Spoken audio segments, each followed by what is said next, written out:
Hey, great to have you. Welcome to the program. Thanks to Joe Pags Show. Great radio stations across the land. iHeartRadio, Newsmax TV, joepags.com. We got all going on for you tonight.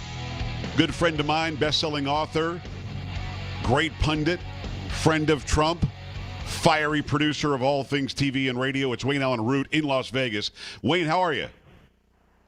Hey, Joe, how are you? Good. I'm living the dream, man. It's been a while. I'm glad to have you on tonight. So you're right there in the thick of it, huh?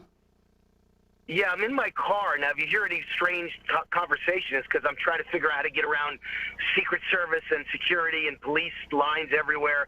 I'm in my car driving to the debate at the Thomas DeMack Center. I'm a guest of Donald. I'm with a good friend of mine, and we're headed in there now. And we're just, as we're talking to you, it's live as it's happening. We're trying to get in this place. So it's a mob scene. I mean, there aren't that many people out in, but there's 7,000 media credentials from around the world, and there's Secret Service protection like you've never seen. Half the streets in Las Vegas are shut down. It's a traffic nightmare, really. It's Allyn Root. The name of the latest book is Angry White Male, How the Donald Trump Phenomenon is Changing America and What We Can All Do to Save the Middle Class. It's a great read, as all of your books are. You're tight with Donald Trump. I talked to him again yesterday. He seems like he's ready to go, but Wayne, I'm a little bit concerned because he appears to be in the mindset that he's going to stay on the defensive. And I think my listeners, I think you and I, probably want him to go on the offensive and talk about his plan for America, no?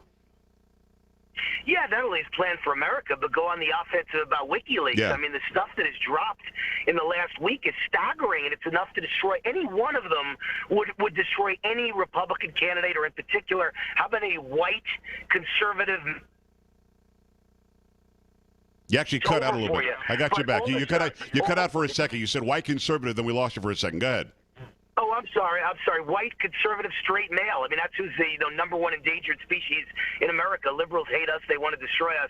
So if you happen to be white, straight, conservative, and male, and you did any of the things that Hillary did in WikiLeaks emails, for instance, just a good for instance, John Podesta, our campaign manager, was angry that the San Bernardino shooter wasn't a couple of white males as opposed to a Muslim. Nuts. Now, can you imagine if they caught Donald Trump saying, "I'm angry that it was a Muslim. I wish it was some other group, whatever it was, or I wish it was a Muslim. I'm sorry, it's a white male." If that was the case, Donald Trump would be done. He'd be finished. Stick a fork in him.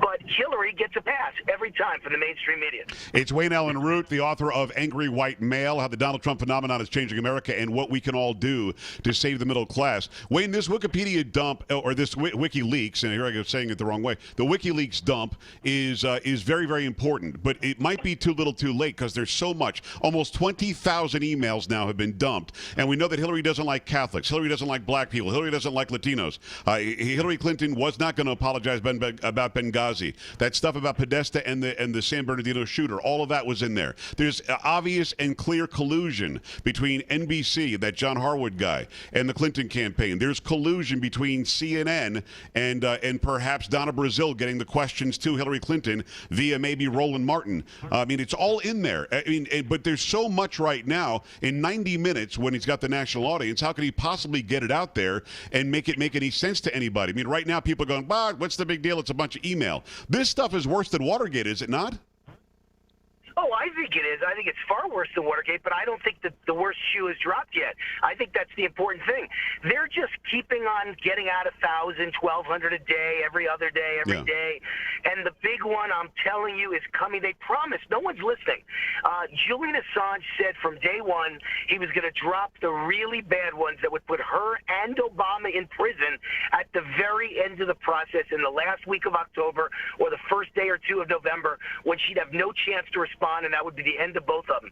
That's what Assange said. So I've operated under the idea from the beginning that there's a couple of really deadly criminal emails that prove beyond a shadow of a doubt, something like, hey, someone needs a government contract from the Secretary of State's office, Hillary, and Hillary would answer back, okay, but is the $1 million in the bank yet? That's what I'm expecting is coming in the week or two before the election. The really bad one that proves that she sold the Secretary of State's office. And she at one point, it's Allyn Root, best-selling author, Angry White Male, Go and Get It. She at one point says, can't we just drone this guy? And she wasn't kidding. Now the Ecuadorian embassy has listened to our State Department and shut off his internet, but he had a contingency plan. There is I think you're right. I mean, you must be right, because they are trying everything they can to shut him up. Or to kill him, right? They would not be sorry to murder him tomorrow if they could make this all go away. Because, look, this is it. The election in 3 weeks either belongs to whoever's going to ruin this country forever as a liberal, or whoever's going to save this country, as far as your perspective and mine, forever as a conservative. It's really over for Obama. If Trump gets in, I think a lot of Obama and his people are going to go to prison.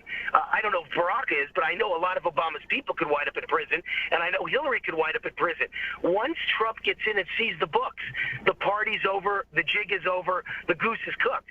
If, on the other hand, Hillary gets in, then I think it's a disaster for Donald Trump and all conservatives. And I'm just pulling up for a second to the police. Hold on 1 second. Hey, good. I'm a guest of Mr. Trump. I've got my tickets to pick up. Okay, great. Thank you. All right. You're hearing it as it happens. No, that's listen, that's a perspective nobody else is getting anywhere. We've got you on Newsmax TV and on great radio stations. All right. So what do you need Trump to do? What do you need him to say tonight? And walking away, he was the winner in the second debate quite easily. What does he need to do to win tonight and win over a lot of these undecideds? Because there are a lot of people now in the middle going, I don't know what the hell to do. Well, here's my opinion. I sent this advice to Donald. I have no idea if he'll take it. I have no idea if he saw it. Yeah. But I sent it to all his right-hand men and women. And I said, in particular, one thing. Okay, there's lots of things I could do for advice, lots of them. But how about this one? The site of the debate is UNLV, University of Nevada, Las Vegas. Right. That's the site of a speech Hillary gave 2 years ago where she charged the students of UNLV $225,000 plus a private jet, plus a hotel suite, plus the fanciest food ever. Now, the students who go to UNLV, there are no rich kids at UNLV. It is the children of bellhops and busboys and car jockeys, car valets, and cooks at the hotel restaurants. These are the most working-class kids in the country. And she ripped them off at the same time their tuition was going up by 16%, and there were protests in the street that they couldn't afford that 16% and was putting them all in heavy debt while she's charging $225,000 for an event. I said, Donald, open up the entire debate with that story.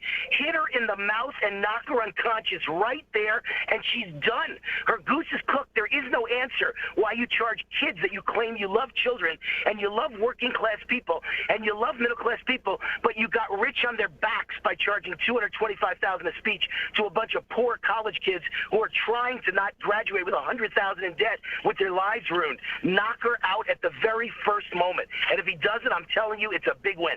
Along with being the best-selling author and radio guy and TV guy and just an all-around incredible man, Allyn Root, Angry White Male is the name of the book. You're also a bookmaker. You're an odds maker. And you're a guy who has a history of being right way more than he's ever wrong.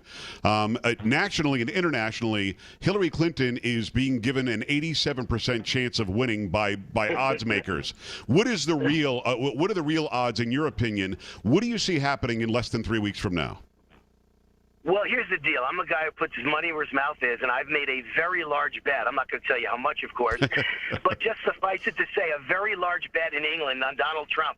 I took 3-1 odds about a month ago, and I made another bet yesterday at 6-1. And I'm telling you, it's the greatest overlay in the history of betting. That doesn't mean Donald's going to win. I take my chances, and I know Donald might lose. He's the underdog right now. I believe that he's going to win the election, and this is the most ridiculous odds ever. And it's set by the same out-of-touch people that made it 6-1 against Brexit, and Brexit passed. No one in England had any idea Brexit would pass. And I don't know if you saw this news today. It's on Drudge Report. It's on the cover of Drudge this morning. Yeah. In England, the biggest bookmaker is William Hill. They're a multi-billion-dollar company. Right. And the head of William Hill said the betting patterns they're noticing on their computer for Donald Trump and Hillary are exactly the same as Brexit. All the big money by people betting $100 grand are being bet on Hillary Clinton. It's the rich, out-of-touch people betting $100 grand and $1 million on Hillary. But all the $5 bets are on Donald Trump, and there's thousands of them, far more bets. 70% of the bets are on Trump to win the election, but they're $5 and $10 bets, and all the money, like 90% of the money, is on Hillary to win, and that's why the odds are 6 to 1. It's rich people who are corporatists, statists. They're out of touch. They have no clue. They're dying for Hillary to win. They're petrified of Donald to win, and they don't know what they're betting on because they were wrong with Brexit. And I'm telling you, Pags, they're going to be wrong with Donald Trump, too. The people are voting for Trump, but they're whispering it. He's the whisper candidate. Everyone I speak to, they have to. Well, wait, they have to. I'm sure you saw this. They put a car with all sorts of Trump stuff all over, propaganda on it, and it didn't last very long in the neighborhood. I don't even remember where it was, but it was in a predominantly minority neighborhood, and that car was ruined in a matter of 2 hours. So people are afraid to put a bumper sticker on. They are afraid to wear a "Make America Great Again" hat. They are afraid to say I'm voting for Donald Trump because they've been shut up. They've been thrown in the corner. But on election day, it's just you and a machine. Right, and here's what I said on Fox News this morning. I was on Fox and Friends, and I had a Democrat from D.C. with a strategy firm on one side, and a Republican from D.C. with a strategy firm on the other side, and they both said it's over and Donald Trump's lost and it's going to be a landslide. And I laughed at them both, and I said, you don't get it. I don't use fancy polls like you guys use. I have a friend, his wife's a cab driver. They looked at me like I'm insane. They rolled their eyes. I said, she asks every single fare that gets in her taxi in Las Vegas, okay, let's talk about the election. Who you voting for? Hit me with your best shot. And because she's a woman and she's nice and she says it with a laugh, she gets away with it, and not one person's ever been mad at her. And do you know she's asked about 100 people, and she has gotten 100 Donald Trumps. Wow. Not one person in the privacy of her cab said Hillary Clinton, and I'm telling you, my poll is better than their polls. I got you. Hey, it's Allyn Root, angry white male. He's at the side of the debate. I'm going to let you run, Wayne. Listen, I appreciate you taking the time tonight on the Joe Pags Show. We'll talk soon, my friend. Thanks, Pags. God bless to all of you and all your listeners, and let's go Trump. Let's fight. Absolutely. All right back at you, brother. There you go. So what do you think? 1-800-383-9624. He's an odds maker. He's a guy putting his money where his mouth is. He's there in Las Vegas. Yeah, he's a Trump supporter. I'm on the Trump train. But we're also going to tell you the truth. And ask yourself this as we head to break. Do you know people who are pro-Trump who would never say it publicly because they're afraid of the backlash? 1-800-383-9624, joepags.com. Stay right here.